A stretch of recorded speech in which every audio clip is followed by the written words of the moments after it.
नमस्कार गोहार छत्तीसगढ़ में आप सभी का स्वागत है। मैं हूं आपके साथ दिव्यांशु जोशी। छत्तीसगढ़ में सत्ता पक्ष और विपक्ष मिशन 2023 को फतह करने की तैयारियों में जुट गए हैं। राज्य की सत्ता हथियाने के लिए इस बार कांग्रेस यात्राओं को एक बड़ा जरिया बना रही है और यही वजह है कि अब कांग्रेस राहुल गांधी की भारत जोड़ो यात्रा की तर्ज पर एक और यात्रा निकालने की तैयारी कर रही है। इस यात्रा को हाथ से हाथ जोड़ो यात्रा का नाम दिया गया है। 26 जनवरी से शुरू होने वाली इस यात्रा के दौरान कांग्रेस मोदी सरकार की नाकामियों और भूपेश सरकार की उपलब्धियों को गिनाएगी, तो वहीं भाजपा कांग्रेस की इस यात्रा को नाकामी छुपाने वाली यात्रा बता रही है। तो चुनावी साल है, यात्राओं की भरमार है। एक बार फिर कांग्रेस यात्रा की राह पर चल पड़ी है। अब हाथ से हाथ जोड़ो यात्रा अभियान से शुरुआत होने वाली है। अब यह देखने वाली बात होगी कि इस अभियान से आखिर कितने हाथ जुड़ेंगे।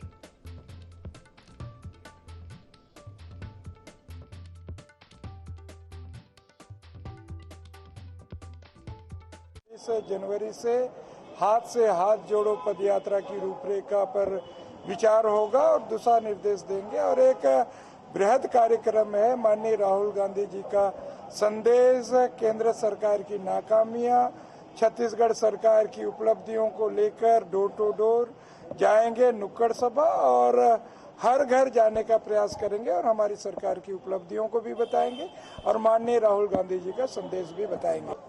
यात्रा 26 जनवरी को शुरू होगी। प्रदेश के ब्लॉक स्तर पर ये यात्रा जाएगी।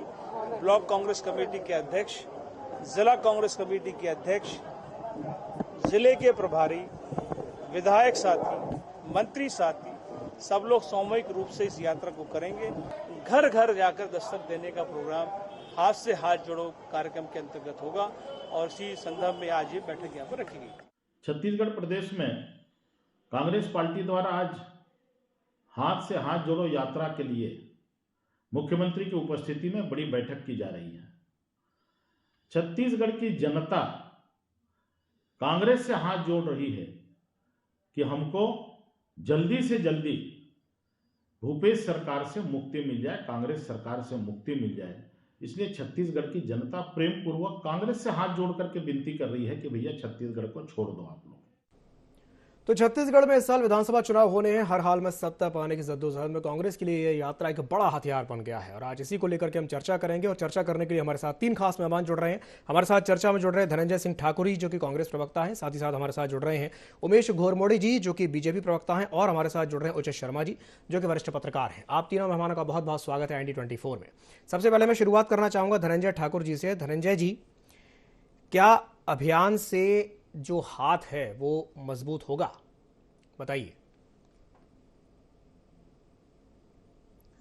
देखिए दिव्यांशु जी, भारत जोड़ो यात्रा जिस दिन से शुरू हुई है उस दिन से जो देश में नफरत फैलाने वाले लोग हैं, जो देश में वनस्ता के फैलाने वाले लोग हैं, जो धर्म से धर्म को लड़ाकर राजनीति करने वाले लोग हैं, उनकी बेचैनी बढ़ी है, उनकी तकलीफें बढ़ी है। और आप देखेंगे भारत जोड़ो यात्रा का ही परिणाम है कि भारतीय जनता पार्टी की राष्ट्रीय कार्यकारिणी की बैठक होती है जी, वहां से नरेंद्र मोदी जी को ये कहना पड़ता है अपने नेताओं से कि मुसलमानों के खिलाफ, क्रिश्चियनों के खिलाफ बोलना बंद करें, उनको अपमानित करना बंद करें। ये बातें अगर वो कहना पड़ता है तो ये स्पष्ट है कि भारत जोड़ो यात्रा सफल हुई अपने मकसद पर।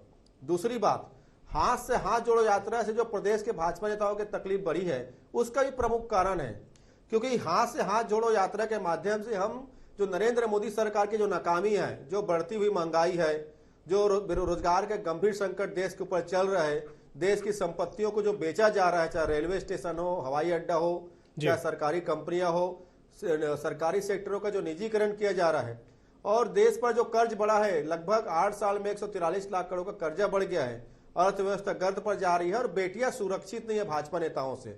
इन सारे विषयों को जनता के सामने हम रखेंगे, चाहे सिलेंडर के दाम का मामला हो, चाहे पेट्रोल डीजल पर जो मोदी सरकार लूट रही है। साथ में हम प्रदेश भाजपा के उस आरक्षण विरोधी चरित्र को भी रखेंगे कि किस प्रकार से राजभवन के पीछे छिपकर प्रदेश के 76% आरक्षण को रोकने का षड्यंत्र भाजपा के नेता कर रहे हैं। स्वाभाविक सी बात है, ये चीजें जनता के बीच जाएगी, इससे भाजपा का चरित्र पर्दाफाश होगा।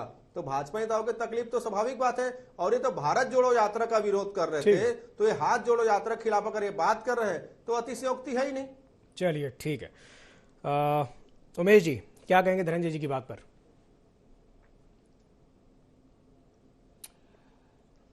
देखिए, जिस प्रकार से हाथ से हाथ जोड़ो यात्रा लेकर के कांग्रेस निकल रही है, तो मुझको लगता है कि छत्तीसगढ़ में कांग्रेस अब सही ट्रैक पर आई है, क्योंकि कांग्रेस को इस बात का एहसास है कि बीते 4 वर्षों में जो इन्होंने वादा खिलाफियां की है, जो इस प्रदेश के अंदर जनता को छलने और ठगने का काम किया है, तो अंततः जनता के पास उनको हाथ जोड़कर ही जाना पड़ेगा और तमाम वादा खिलाफी और जनता को छलने और ठगने के लिए हाथ जोड़ करके माफी मांगना पड़ेगा। धनंजय जी ने शुरुआत की भारत जोड़ो यात्रा से। भारत जोड़ो यात्रा और पूरे देश भर के अंदर में वो भारत जोड़ो यात्रा किस प्रकार से चलती है, किस प्रकार से भारत जोड़ो यात्रा के साथ विवाद चलते हैं, किस प्रकार से भारत जोड़ो यात्रा के दरमियान कांग्रेस का ऑफिशियल ट्वीट से आरएसएस के खिलाफ आग लगाने वाला ट्वीट होता है और किस प्रकार से आग लगाने की राजनीति देश भर में की जाती है, किस प्रकार से कांग्रेस के नेताओं पर आरोप लगता है कि छोटे छोटे ठेले वाले, खुमची वाले, सब्जी वालों से चंदा उगाही करने का, तो किस प्रकार से कांग्रेस के नेता देश भर के अंदर में भारत जोड़ने निकले थे, देश की जनता ने देखा है। अब ये हाथ जोड़ने पर आ रहे हैं। मैं समझता हूं कि छत्तीसगढ़ में हाथ जोड़ने से पहले कांग्रेस के नेताओं में आपस में दिल जोड़ने की आवश्यकता है, क्योंकि भूपेश बघेल जी का विषय हो या टीएस सिंहदेव जी का विषय हो, समय समय पर हमने देखा है कि ये दोनों के दिल आपस में नहीं मिल रहे हैं। तो हमारा तो आग्रह है कि आपस में दिल जोड़े भैया। किस प्रकार से टीएस सिंहदेव साहब के खिलाफ 12-12 विधायक प्रेस कॉन्फ्रेंस करते हैं, एक मंत्रालय वो छोड़ करके चले जाते हैं। वहीं अगर हम कहें तो चरणदास महंत जी भी एक लोकसभा की जो सीट है उसके टिकट काटने को लेकर के भी आपसी षड्यंत्र की बात कहते हैं। तो पहले कांग्रेस के नेता आपस में दिल जोड़ ले। और रह गई बात जो जनता के बीच ये जाएंगे, तो निश्चित तौर पे इनको जाना पड़ेगा और जनता को जवाब भी देना पड़ेगा कि भैया इन्होंने शराबबंदी क्यों नहीं की, इन्होंने युवाओं को भत्ता क्यों नहीं दिया। कर्मचारी संगठन 57 संगठन आंदोलन कर रहे हैं, हड़ताल पर हैं, उनमें से किसी की भी मांग ये पूरी नहीं करते हैं। अनियमित कर्मचारी नियमितीकरण की मांग कर रहे हैं। ऐसे तमाम वादे हैं जिनका जवाब आप कांग्रेस के पास आज नहीं है। उससे बहाना बनाने के लिए, उससे मुंह छुपाने के लिए ये हाथ से हाथ जोड़ो का नारा तो दे रहे हैं। इससे पहले भी इन्होंने यात्रा की बात की थी, चाहे किसानों की यात्रा का इन्होंने जिक्र किया था, लेकिन उसके बाद कोई कांग्रेस का नेता किसानों के बीच जाता हुआ नहीं दिखा। उसी प्रकार से मोहन मरकाम जी भी एक यात्रा में निकले थे, पहले राजनीतिक यात्रा बताया गया, बाद में धार्मिक यात्रा बता करके फिर से मुंह छुपाते दिखे। तो कांग्रेस का यह चरित्र है कि जब जब चुनाव आता है तो इस प्रकार के राजनीति करके जनता को छलने और ठगने का और दिग्भ्रमित करने का प्रयास करती है। लेकिन इस बार छत्तीसगढ़ की जनता इनकी वादा खिलाफियों से इतनी त्रस्त हो गई है कि जनता खुद ही हाथ जोड़ करके तैयार खड़ी है कि भैया कांग्रेस हटाओ यहां से, ये बहुत छलने और ठगने का काम करते हैं, अब हम हाथ जोड़ते हैं, अब कांग्रेस के जाने का समय आ गया है। इस नारे के साथ जनता छत्तीसगढ़ में तैयार बैठी है।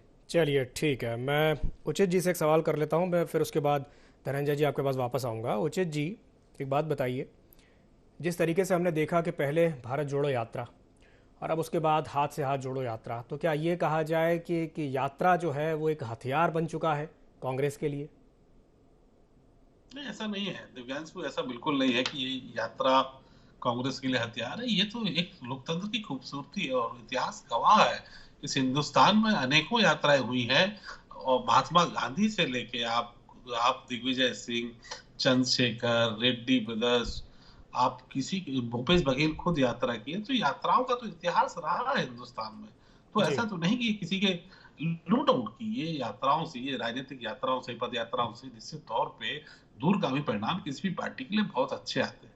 तात्कालिक परिणाम भले अच्छे आए ना आए, इसके केवल सिर्फ कयास लगाए जाते हैं, मगर राजनीतिक छवि सुधरती, पार्टी को दूरगामी परिणाम बहुत सुखद इसके अनुभव देखे गए हैं। तो नो डाउट किसी की भी यात्रा हो, राजनीति में उसका सम्मान होना चाहिए। वो जिस भी विपक्ष में कर रहा है तो भी, और पक्ष कर रहा है तो भी, जो भी व्यक्ति करता है तो उसका सम्मान होना चाहिए, क्योंकि पद यात्रा करना इतना आसान नहीं है।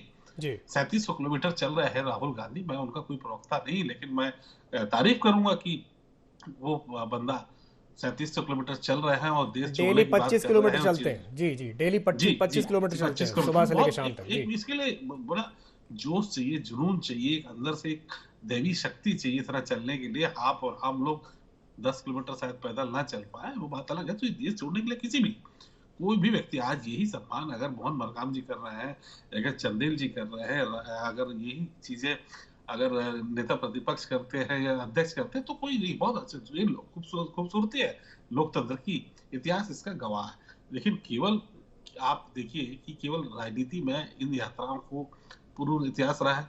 2017-18 में भूपेश बघेल ने भी यात्रा की थी, उन्होंने भी अपना एक कद बढ़ाया था। राजनीतिक कद बढ़ता है, पार्टी का भी, व्यक्तिगत का भी ये कद बढ़ते हैं। तो यात्राओं से पार्टी को सुखद और एक पॉजिटिव सामना करना पड़ता है, एक लाभ मिलता है। तो वही यात्रा जो राहुल गांधी कर रहे हैं, उस यात्रा, उस एनर्जी, ऊर्जा का संचार पूरे गांव गांव तक पहुंचाने के लिए यात्रा की जा रही है। नो डाउट कि इसमें राजनीति है, और क्यों ना करें, राजनीति तो होनी चाहिए। जब हम राजनीति पे आए हैं तो बिल्कुल राजनीति सही। होनी चाहिए।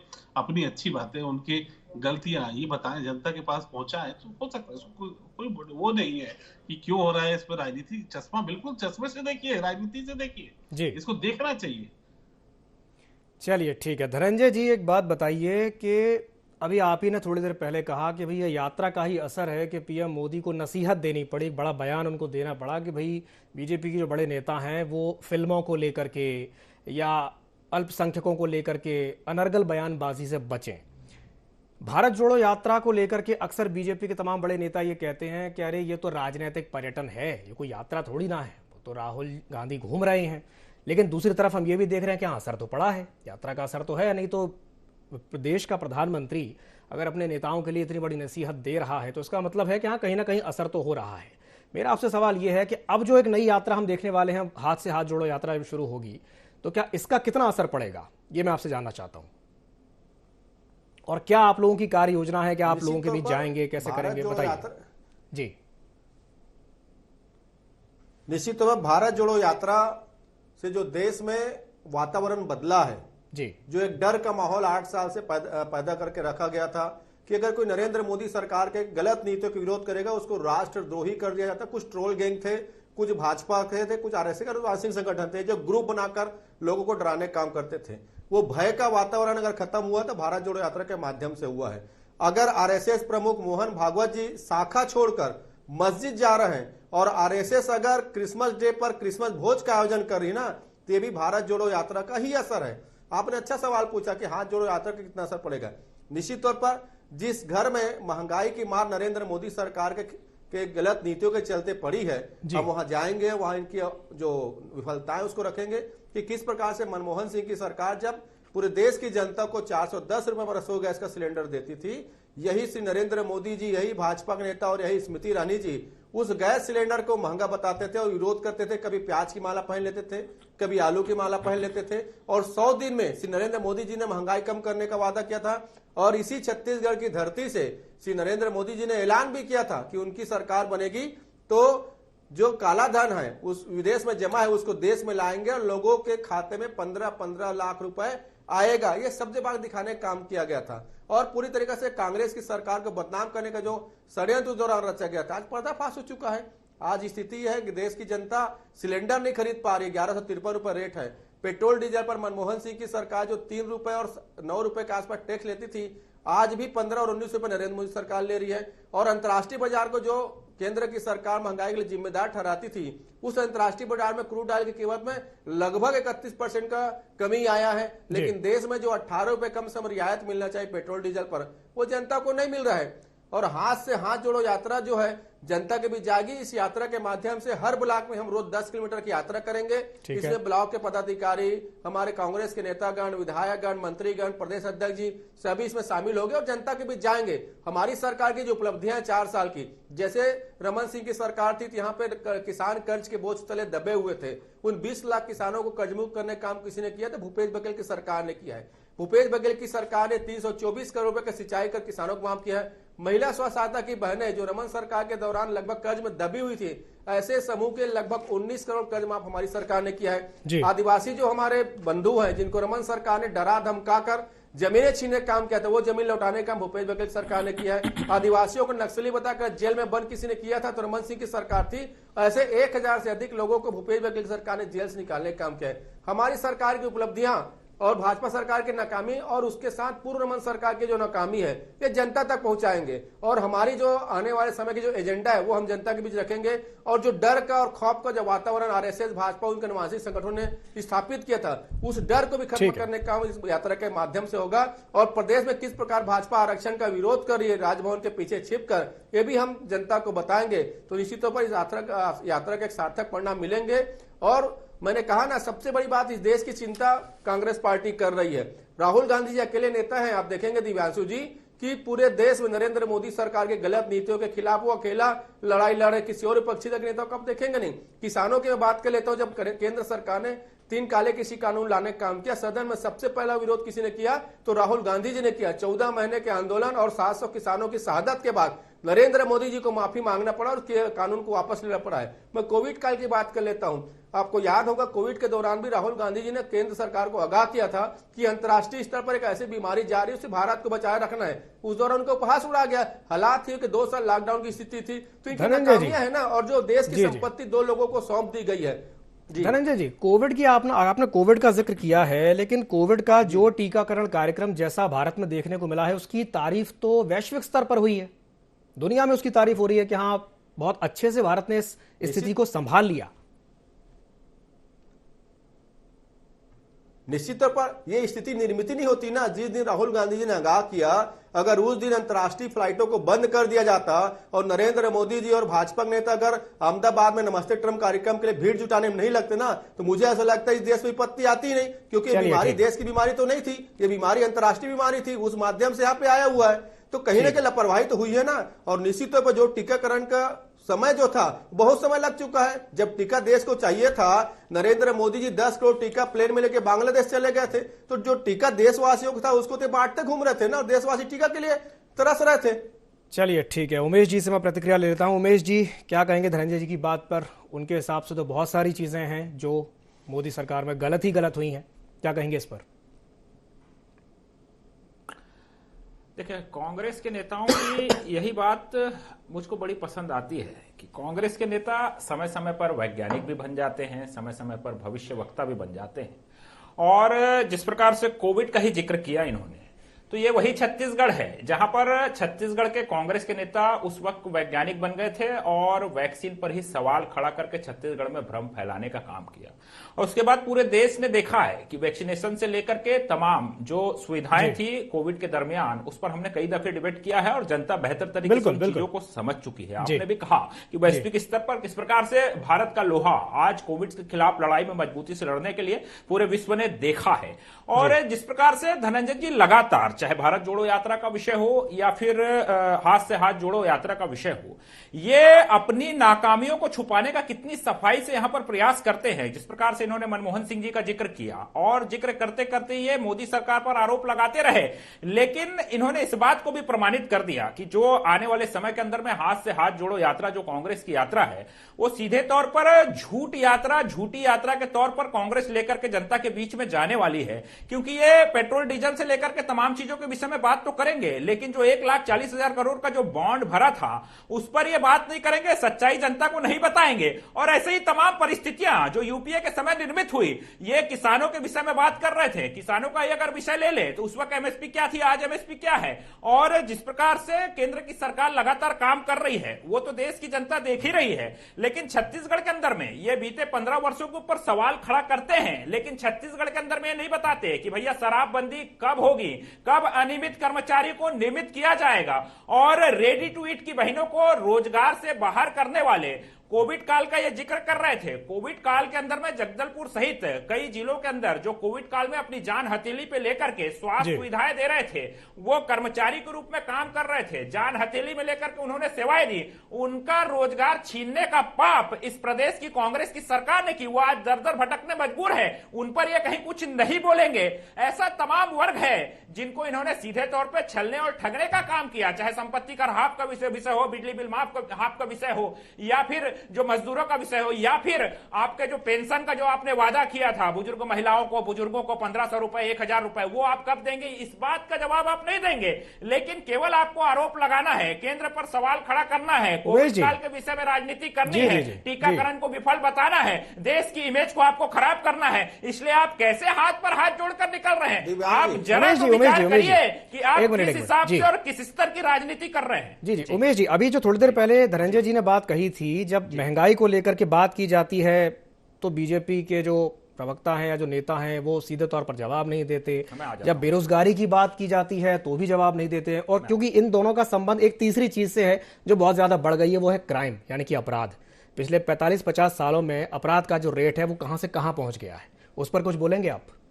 क्योंकि केंद्र में आपकी सरकार है। उमेश जी, देखिए, अपराध के रेट, मुझको लग रहा है कि आप बहुत ही प्रबुद्ध एंकर हैं और लगातार अभी छत्तीसगढ़ की खबरें आप पढ़ रहे होंगे और लगातार छत्तीसगढ़ से जिस प्रकार से अपराध के ग्राफ और जिस प्रकार से खबरें निकल कर आ रही हैं, कल ही का विषय है, अभी दो दोहरे हत्याकांड हो जाते हैं। ये यहीं तक नहीं थमता है, दोहरे हत्याकांड करने वाले रंजिश के चलते जाकर के जेल के सामने दूसरे अपराधी पर भी चाकू से हमला कर देते हैं और यहां पर छत्तीसगढ़ के अंदर इस प्रकार की अराजकता की स्थिति निर्मित होती है। लगातार ये विषय निकल करके आ रहा है और अपराध का ग्राफ बीते 4 वर्षों में जिस स्तर पर छत्तीसगढ़ का पहुंचा है, उसका जवाब देने के लिए भी कांग्रेस के नेताओं को हाथ में हाथ जोड़ करके माफी मांगने के लिए इस प्रदेश के अंदर जनता के बीच में जाना चाहिए। और लगातार अपनी विफलता, अभी ये कह रहे थे मुख्यमंत्री, एक अंतिम बात कहूंगा मैं, जी बोलिए। कांग्रेस तो निकल रही, ठीक है, हाथ पे हाथ जोड़ो यात्रा लेकर के जनता के बीच जाएंगी, लेकिन मुख्यमंत्री जी लगातार भेंट मुलाकात कर रहे हैं। भेंट मुलाकात के दरमियान किस प्रकार से जब जनता का सवाल आता है तो उनसे माइक छीनने से लेकर के उनकी गिरफ्तारी से लेकर के उनकी आवाज को दबाने की घटना साफ तौर पर जनता के सामने देखने मिलती है। तो जब छत्तीसगढ़ के अंदर में जब कांग्रेस के नेता जाएंगे, जब इस प्रकार का सच निकल करके सामने आएगा, तो कांग्रेस के नेता आने वाले समय के अंदर में किस प्रकार का व्यवहार जनता से करेंगे। मैं तो समझता हूं कि आने वाले समय के अंदर में जिस प्रकार की स्थिति कांग्रेस को जो जनता से जवाब मिलने वाला है, कांग्रेस अपनी वापसी की तैयारी यहां पर ठीक है। चलिए धनंजय जी, जल्दी से आपकी प्रतिक्रिया, क्या कहेंगे इस पर? बहुत अच्छी, आपने अपराध की विषय बहुत अच्छी बात कही, लेकिन कितने साफ गोई से भाजपा के प्रवक्ता ये नहीं बताया कि इनके नेता प्रतिपक्ष नारायण चंदेल के पुत्र पर एफआईआर दर्ज हुआ बलात्कार के मामले पर।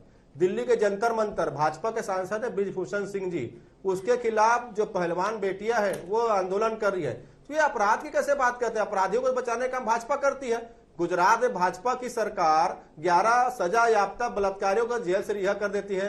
उन्नाव और कठुआ में बलात्कारी को बचाने के लिए भाजपा छत्तीसगढ़ पे बात करेंगे नहीं, कहीं न्यायालय के फैसले, कहीं कोई फैसले पे आप आएंगे। मैं बोला ना, मेरे मालूम था आप मिलाओगे करके।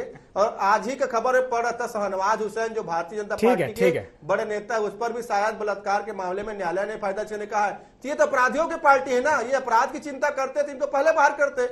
यहाँ पे परमानंद नेताम को जहां दंतेवाड़ा में उपचुनाव बलात्कारी का लगाया और पूरे पार्टी जिंदाबाद की नारा लगा रही थी, ये तो अपराधियों को बढ़ाने वाले लोग हैं ना। ये चलिए ठीक है, क्या चिंता करते हैं? ठीक है धनंजय जी, मैं अगर बात कर लेता हूँ जी ठीक है। मैं क्योंकि समय की कमी है, उचित जी से मैं भी एक अंतिम प्रतिक्रिया चाहूंगा। उचित जी, मैं आपसे जानना चाहूंगा कि जिस तरीके से हम देख रहे हैं कि भारत जोड़ो यात्रा का तो असर पड़ा है, ये जो यात्रा अब देखने को मिलने वाली हाथ से हाथ जोड़ो यात्रा, कितना असर दिखेगा इसका, बताइए जल्दी से। निश्चित तौर पे इसको कांग्रेस को इसको आने वाले समय में फायदा मिलेगा। ये 2023 और 2024 के चुनाव की तैयारी है।